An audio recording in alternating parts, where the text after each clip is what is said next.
여러분, 혹시 지금 내 남친이 세상에 다시 없을 운명의 짝이라고 생각하시나요?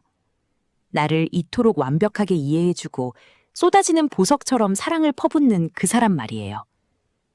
그런데 미안하지만 지금 당신이 보고 있는 그 모습은 실체가 없는 홀로그램입니다. 그것도 당신의 취향을 완벽하게 수집해서 만들어진 아주 정교한 가짜죠. 나르시시스트들은 연애 초반에 러브밤이라는 이름의 달콤한 폭탄을 던집니다. 하루 24시간 당신만 생각하는 것 같은 연락, 과한 칭찬, 그리고 마치 전생의 연인이었던 것 같은 완벽한 공감까지. 사실 이건 사랑이 아니라 당신이라는 맛있는 먹잇감을 낳기 위해 그들이 공들여 쓴 가면일 뿐입니다. 낚시꾼이 물고기를 잡으려 할 때 가장 맛있는 미끼를 던지는 것과 똑같아요. 이 단계에서 당신은 그가 없으면 못 살 것 같은 중독 상태에 빠지게 됩니다. 뇌에서는 도파민이 폭발하고 이런 사랑은 내 인생의 처음이야 라고 확신하게 되죠. 하지만 조심하세요. 홀로그램은 전원이 꺼지는 순간 순식간에 사라집니다.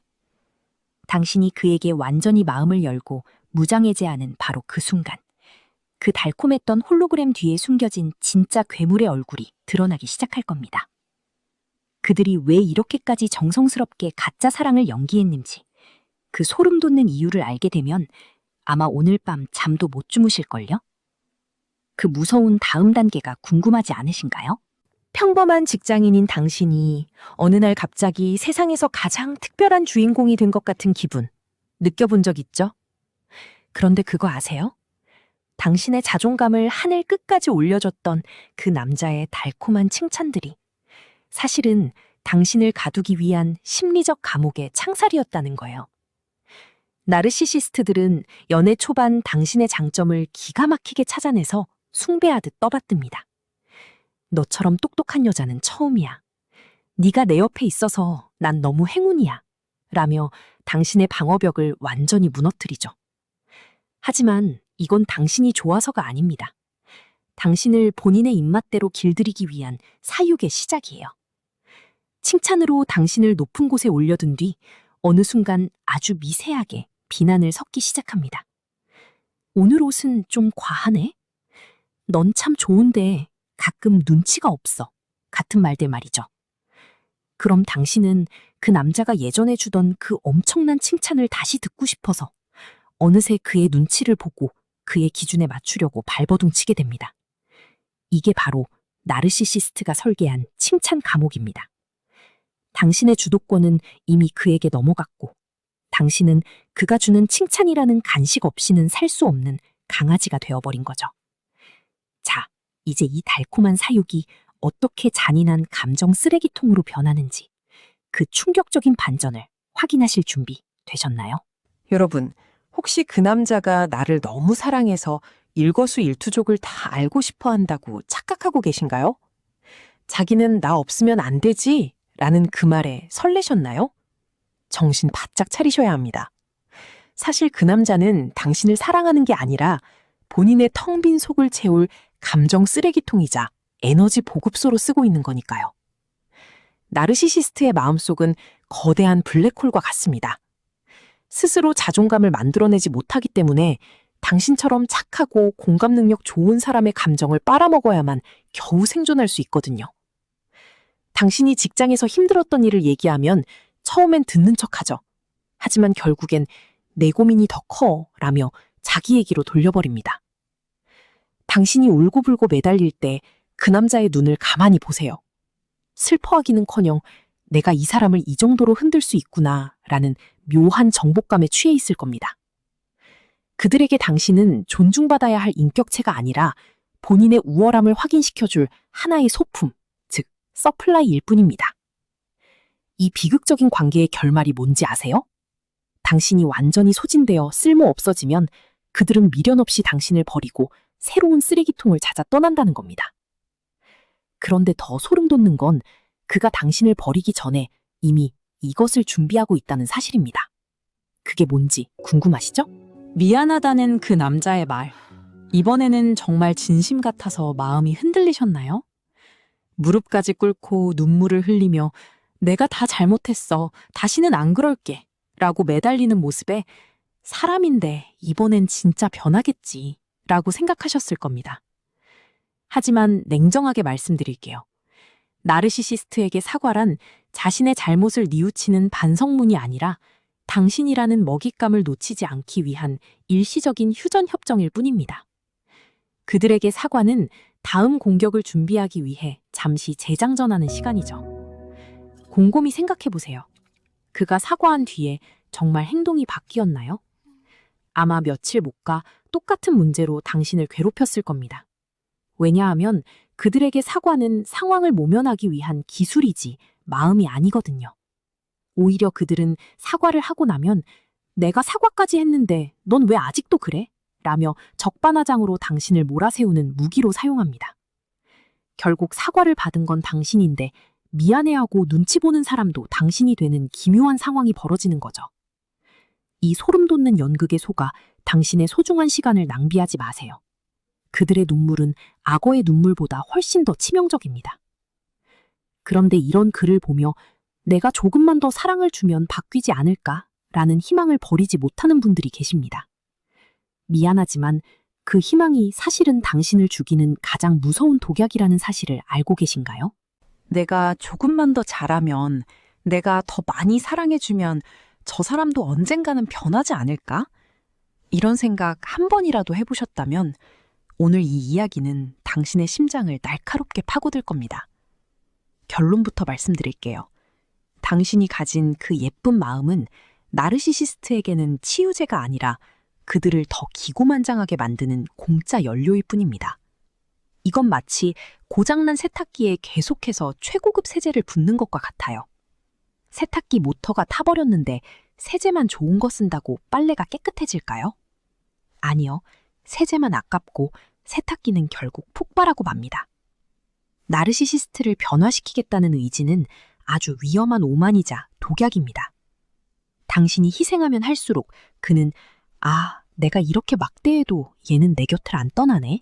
그럼 더 막대해도 되겠구나 라고 학습합니다. 당신의 눈물 어린 호소는 그에게 반성의 계기가 아니라 당신을 조종할 수 있는 리모컨 버튼을 하나 더 찾아낸 쾌감일 뿐이죠. 전문가들이 나르시시스트를 대할 때 탈출이 유일한 답이라고 입을 모으는 이유가 여기 있습니다. 그들은 고쳐 쓰는 물건이 아니라 피해야 하는 재난이기 때문이죠. 하지만 막상 헤어지려고 하면 그 남자의 보복이나 뒤처리가 무서워 발이 안 떨어지시나요? 그렇다면 복수보다 무섭고 그 어떤 욕설보다 강렬하게 그를 미치게 만드는 회색돌 전략을 쓰셔야 합니다. 그게 대체 뭐냐고요? 싸우고 화내고 울며 매달리는 것. 사실 그게 나르시시스트가 가장 원하는 선물이라는 걸 알고 계셨나요? 그들은 당신의 격한 감정을 먹고 사는 괴물입니다. 그래서 오늘 제가 알려드릴 복수법은 피 튀기는 전쟁이 아니라 그들을 굶겨 죽이는 가장 우아하고도 잔인한 방법. 바로 회색돌 전략입니다. 방법은 아주 간단해요. 길가에 굴러다니는 아무런 특징 없는 무표정한 회색 돌덩이가 되는 겁니다. 그가 당신을 깎아내리거나 화를 돋우려고 할 때 예전처럼 어떻게 나한테 그럴 수 있어? 라고 반응하지 마세요. 대신 그래? 알았어. 그렇구나. 응. 같은 짧고 무미건조한 대답만 돌려주는 겁니다. 마치 영혼 없는 인공지능 로봇처럼 말이죠. 나르시시스트는 당신의 감정 반응에서 우월감을 느끼는데 당신이 아무런 반응을 보이지 않으면 그들은 순식간에 흥미를 잃고 당황하기 시작합니다. 자기 뜻대로 조종되지 않는 당신을 보며 처음에는 더 큰 발악을 하겠지만 끝까지 회색돌처럼 무심하게 대응하면 결국 그들은 먹잇감이 없는 곳을 찾아 스스로 떠나게 됩니다. 이 방법의 핵심은 당신의 내면을 보호하면서 그들의 에너지를 차단하는 것이죠. 그런데 말입니다. 당신이 이렇게 완벽하게 그를 밀어냈다고 생각할 때쯤 그 남자가 최후의 수단으로 꺼내드는 아주 비겁하고 끈적거리는 기술이 하나 더 있습니다. 그게 무엇인지 알지 못하면 당신은 다시 그 지옥으로 끌려 들어가게 될 겁니다. 지옥 같은 관계를 겨우 빠져나온 당신에게 그 남자가 갑자기 눈물로 호소하며 연락을 해옵니다. 너 없으니까 죽을 것 같아. 우리 자주 가던 그 공원인데 네 생각이 너무 나서 왔어. 같은 말로 당신의 마음을 사정없이 흔들죠. 이걸 심리학에서는 후버링이라고 부릅니다. 고장난 진공청소기가 주변의 먼지를 무차별적으로 빨아들이듯 당신을 다시 자기 곁으로 끌어당기려는 비겁한 기술이죠. 이때 많은 분이 이 사람이 진짜 반성했나? 하며 흔들리지만 천만의 말씀입니다. 이건 사랑이 아니라 자기 장난감을 잃어버린 아이의 떼쓰기에 불과해요. 당신이 다시 돌아가는 순간 그는 당신을 예전보다 더 심하게 짓밟고 무시할 겁니다. 감히 나를 떠나려 했던 죄를 묻겠다면서 말이죠. 후버링은 당신의 자비심을 이용한 잔인한 덫입니다. 그가 당신의 집 앞을 찾아오든 지인을 통해 소식을 전하든 절대 반응하지 마세요. 차단은 기본이고 그의 소식조차 듣지 않는 완벽한 단절만이 당신을 살리는 유일한 길입니다. 이 마지막 고비를 넘겨야만 비로소 당신의 인생에 햇살이 비치기 시작하거든요. 자, 이제 이 모든 폭풍우가 지나간 자리에서 당신은 어떤 모습으로 서 있게 될까요? 마지막 8장에서 당신이 되찾을 진짜 인생의 지도를 보여드릴게요. 나르시시스트라는 지독한 태풍이 휩쓸고 간 자리에 홀로 서 있는 당신. 지금 어떤 기분이신가요? 온몸이 만신창이가 된 것 같고 내 인생에 다시는 봄이 오지 않을 것 같아 두려우신가요? 하지만 20년 동안 수만 명의 마음을 들여다본 제가 감히 확신하며 말씀드릴게요. 당신은 지금 인생에서 가장 위대한 승리를 거둔 겁니다. 그 남자가 없으면 죽을 것 같았죠? 아니요. 사실 당신은 그 남자와 함께 있을 때 천천히 죽어가고 있었습니다. 그가 당신의 영혼에 뿌려둔 독소를 빼내는데 시간이 좀 걸리겠지만 분명한 건 이제 당신을 괴롭힐 사람은 아무도 없다는 사실입니다. 나르시시스트가 당신에게서 뺏어갔던 건 단순히 시간과 돈이 아닙니다. 바로 나를 사랑하는 마음이었죠. 이제 그 에너지를 온전히 당신 자신에게 쓰세요. 맛있는 걸 먹고 좋아하는 옷을 입고 그 남자의 눈치 보느라 미뤄뒀던 일들을 하나씩 해나가는 겁니다. 당신은 그 자체로 충분히 빛나고 가치 있는 사람입니다. 이 긴 터널을 빠져나온 당신의 용기에 진심으로 박수를 보냅니다.